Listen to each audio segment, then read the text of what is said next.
So ayan po mga viewers ko. Mga kabayan ko dyan, Luzon, Visayas, Mindanao. Welcome po kayo sa aking YouTube channel, Randy Channel. Subscribe, like, share, and comment. Maging sa abroad, ng mga OFW, ng mga nanonood, ng mga balita na nangyayari dito sa ating bansang Pilipinas, kung anong meron tayo. Ngayon ay anibersaryo ng People Power, February 25, mga viewers ko. Meron akong comment, reaction, dito sa nangyayaring People Power rally o anniversary ng People Power, February 25, mga viewers ko. Dito, may napad ko siya kung mga video dito sa TV screen, sa mga mainstream media, napapanood ko, mga viewers ko, na para bang,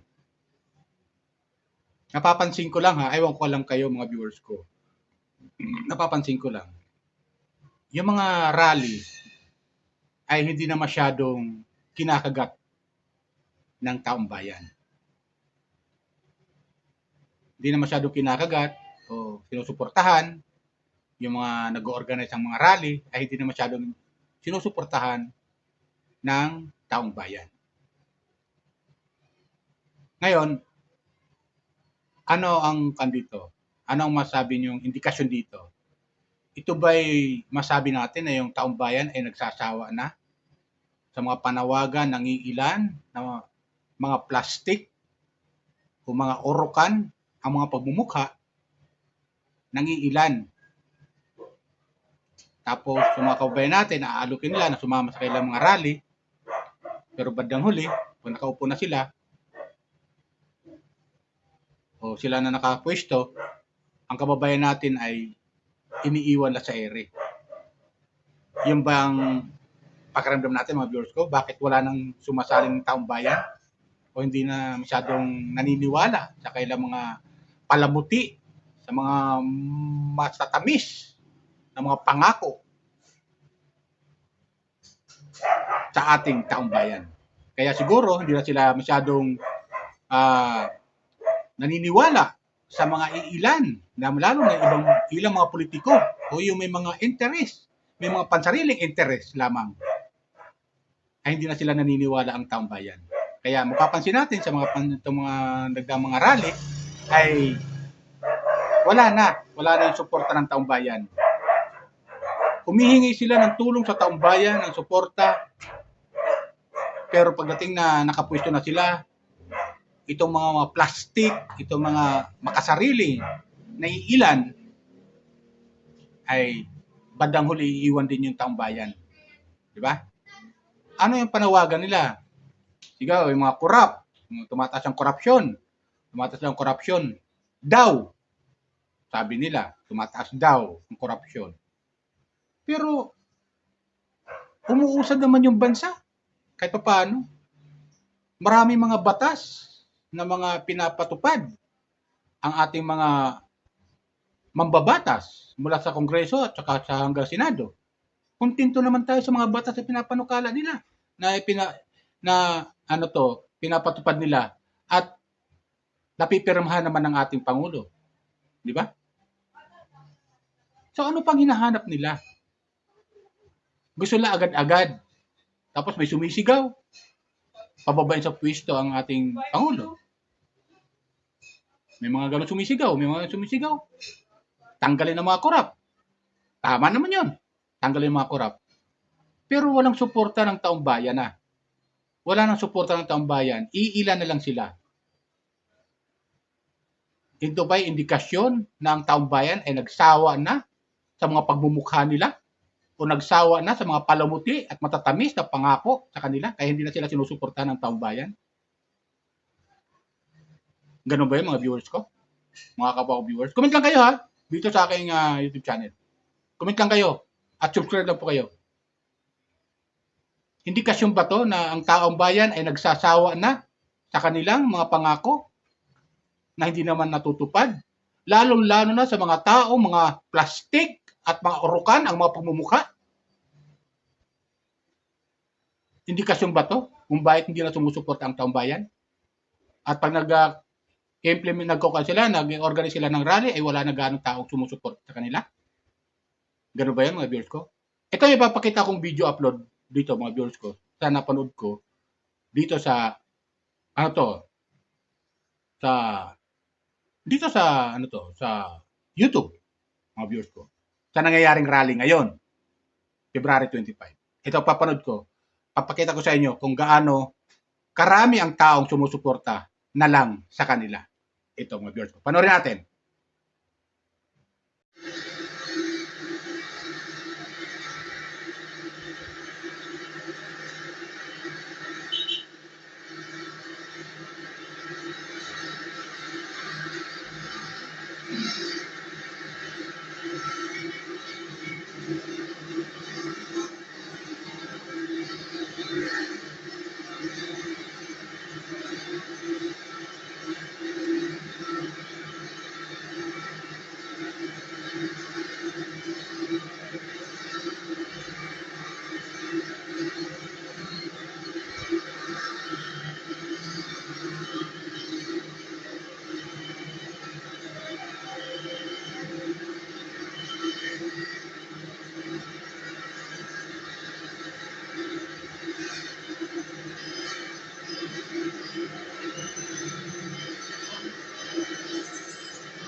So ayun, di ba, mga viewers ko?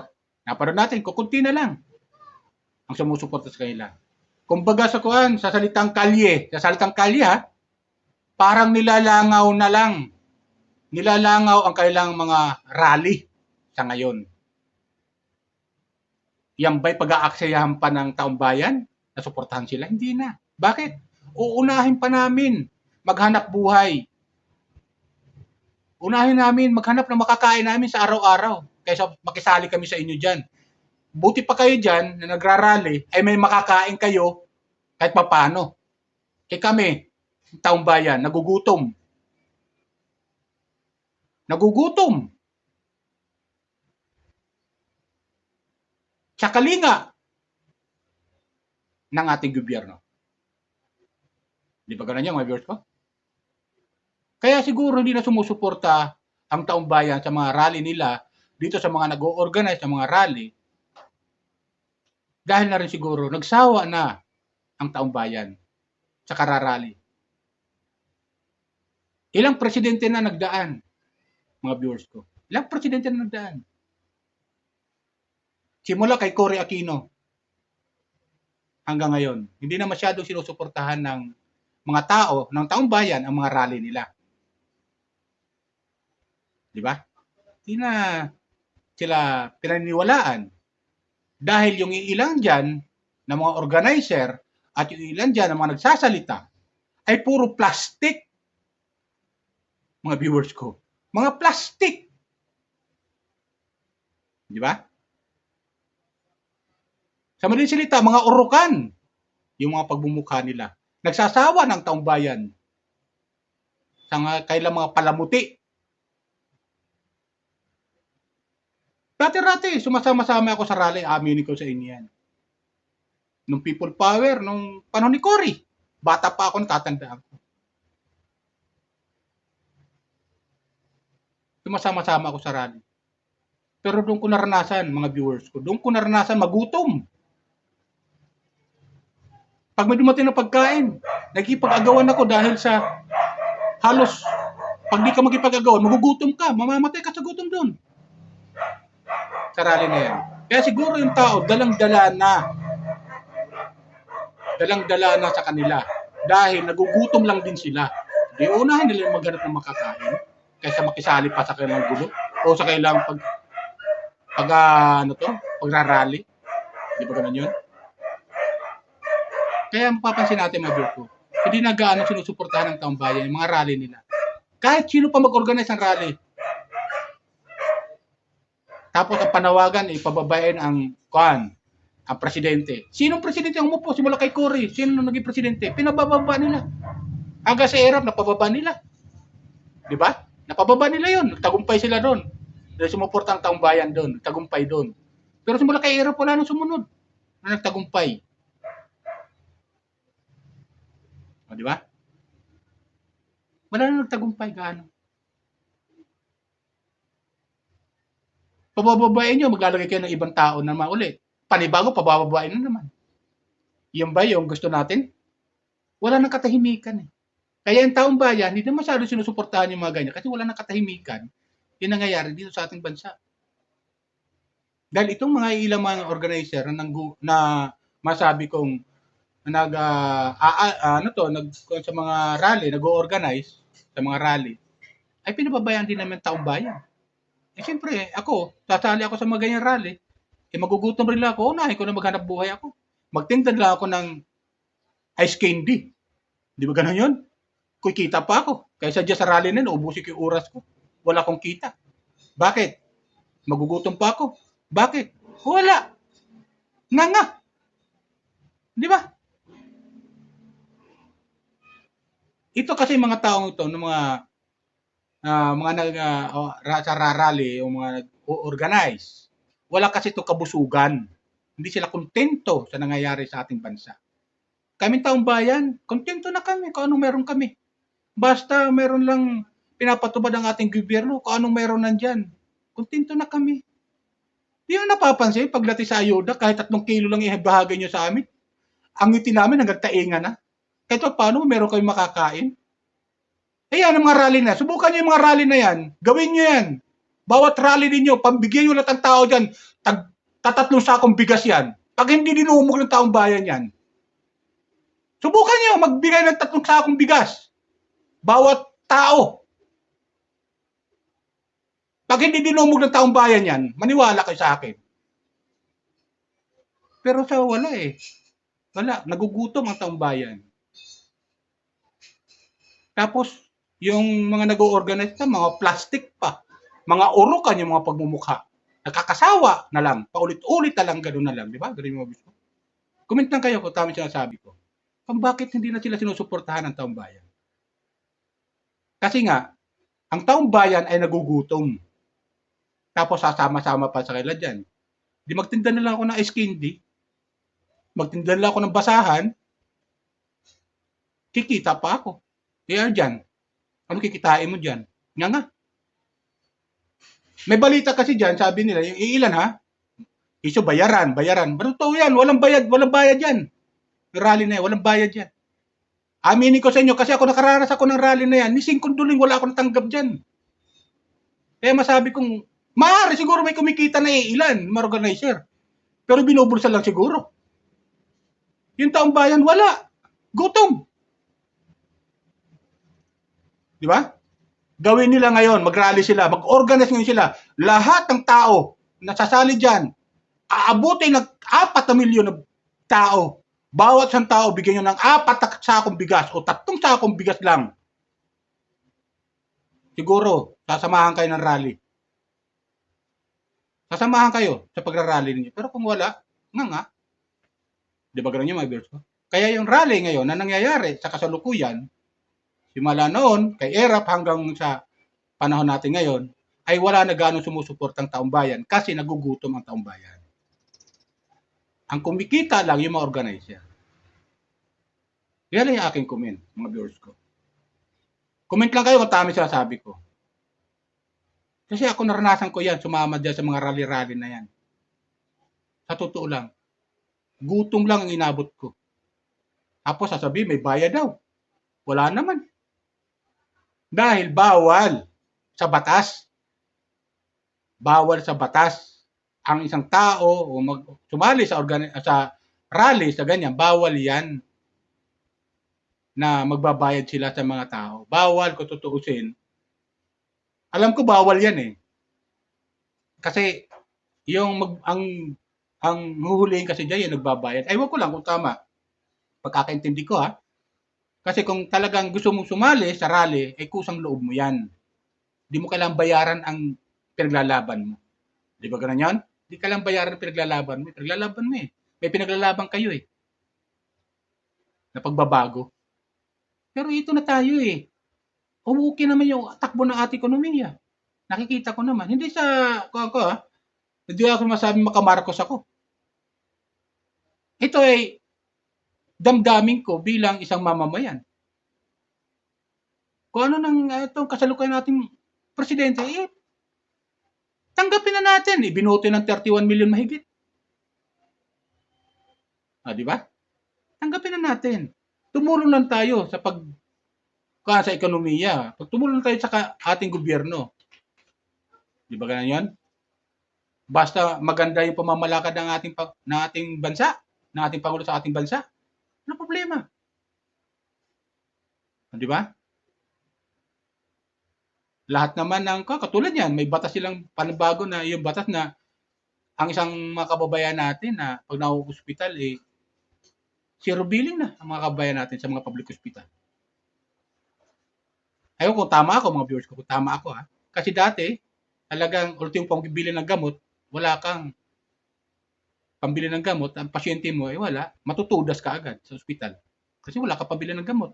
Tapos pag i-hold pa ang kababayan natin. Pag natsugi ang pasyente, i-hold pa ng ospital, bago mo makuha kamag-anak mo, magbabayad ka ulit. Isa ngayon, wala na. Alam ko. Tapos, sa pagkain naman, kada paano, okay naman. Nakakain naman tayo kahit paano. Maliban lang sa mga tamad ha. Sa mga tamad, wala tayo doon. Wala tayong masasabi. Kung tamad, ayaw kumilos. Hindi magtinda ka ng ice candy, magtinda ka ng candy, magtinda ka ng basahan. Magwalis ka dyan sa, kapitbahay mo, baka magbigyan ka pa ng 10 piso. Kahit paano. Tapos, kung dalawang bahay, may 20 pesos ka na. Meron ka na pang bili ng kalahating kilong bigas. Kakain na kang pamilya. Ganun lang kasimple ang taong bayan natin ngayon eh. Hindi naman kailangan ng karangyaan sa buhay ang taong bayan. Kasi kung karangyaan lahat tayo, ang hahangarin natin eh. Sino pa magtatrabaho sa atin? Puro naman pala tayo mayayaman. Sino pang utos-utusan mo ko mayaman din ako katulad mo. Di ba ganun yun? Sino pa ang magiging karpentero? Kung lahat tayo mayayaman, paano tatakbo ekonomiya? Tatakbo ang bansa natin kung puro tayo mayaman. Di ba ganun yan? Kaya tanggapin lang natin katotohanan na ganito na lang talaga. Sabihin, basta umuusad ang bansa, tahimik ang bansa, nagagawa ng ating gobyerno yung tungkulin niya sa ating mamamayan. Okay na yun. Kaya di na sila sumasali sa mga rally-rally na yan. Di na sila sumasali. Kung napapansin natin, wala na. Wala na. Magpapagod lang sila. Magtatanim lang sila ng kamuti sa bukirin nila. Pagdating ng 3 buwan, baka 2 buwan, kahit paano, may laman na yung kamuti na. Aanihin. Yung mga iba dyan kasi may mga kaya sa buhay yan eh. Kahit paano may nakakain sila. Masasarap ang pagkain nila. Kami, paano kami mga mamamayan? Baka pag uwi ko sa bahay, ang pamilya ko nagugutom. Di ba? Walang makain sa pagkainan. Magtindan lang ako, mag-hanap buhay na lang ako. Para kumita. Di ba gano'n yung mga viewers ko? So yun lang sa akin. Sana nagustuhan niyo yung aking comment reaction. Kasi wala. Napanood ko talaga, wala. Wala nag-suporta ang taong bayan. Nagsawa na sila. Kaya ang gawin na lang nila, ito mga organizer, mga sakasakay nila, huwag na sila magsaya ng oras. Sumunod na lang tayo sa Agos kung anong mayroon tayo sa bansa natin.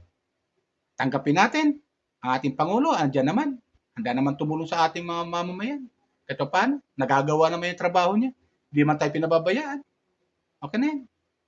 Basta tahimik lang ang paligid sa buong bansa. Di ba ganun yan? Malaya ang mga tao makapaghanap buhay na walang naaagrabyado. Mayroon man nag-aagrabyo mga ilan-ilan dyan, mga tamad yan eh. Yan dapat ang inuhuli ng ating mga kapulisan. Trabaho ng mga pulis yan. Hulihin. Di ba?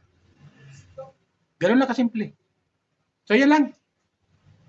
Comment lang kayo sa aking comment, reaction sa video sa napod kong rally ngayong araw na to. February 25, People Power Anniversary. Okay? Yan lang po. Bye. Ingat kita lagi. Pagpalain po tayo ng pumikapal.